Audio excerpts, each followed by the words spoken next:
నమస్తే. వైఎస్ఆర్‌సీపీలో ఒక అంతర్మథనం ప్రారంభమైంది.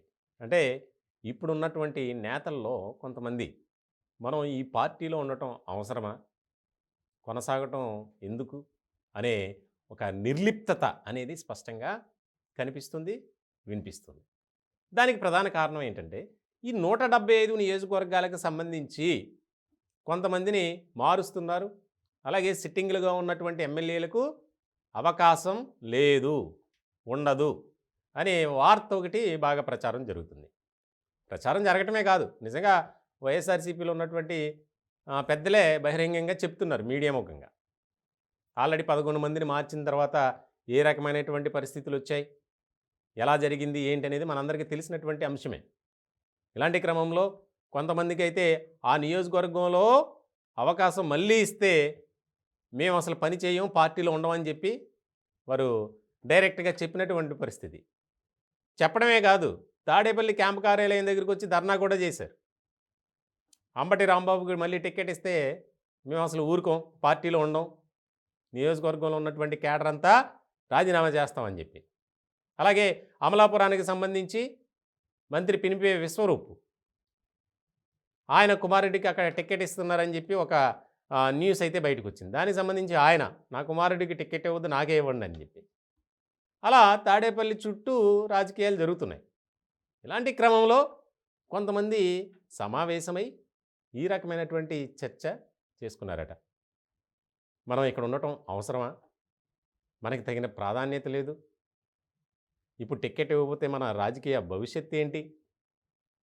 మనం రాజకీయంగా ఎదగాలంటే పోటీ చేయడమే ఇంపార్టెంట్. గెలవటం, ఓడిపోవడం పక్కన పెట్టండి.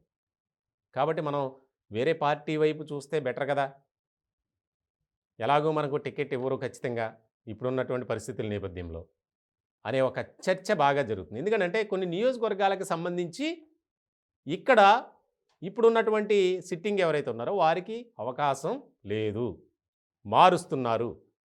ఇక్కడ చాలా కీలకమైనటువంటి అంశం ఇంకొకటి, ఒక నియోజకవర్గానికి సంబంధించి అక్కడ ఈ 4.5 ఏళ్ళు పనిచేసినటువంటి వ్యక్తికి కాకుండా వేరే వాళ్ళకిస్తే ఎవరికైనా ఇబ్బందే. పోయే వెళ్ళేవారికి ఇబ్బందే, వచ్చే వాళ్ళకి కూడా ఇబ్బందే. ఎందుకనంటే ఆ నియోజకవర్గ ప్రజలకి వచ్చే నేత అతని గురించి పూర్తి స్థాయిలో తెలీదు, స్థానికుడు కాదు. మరి ప్రజలతో మమేకమై నియోజకవర్గం గురించి తెలుసుకోవాలంటేనే టైం పడుద్ది. ఇప్పుడు అంత టైం ఉందా? లేదు. 4-5 నెలల్లో ఎలక్షన్స్ వస్తాయి.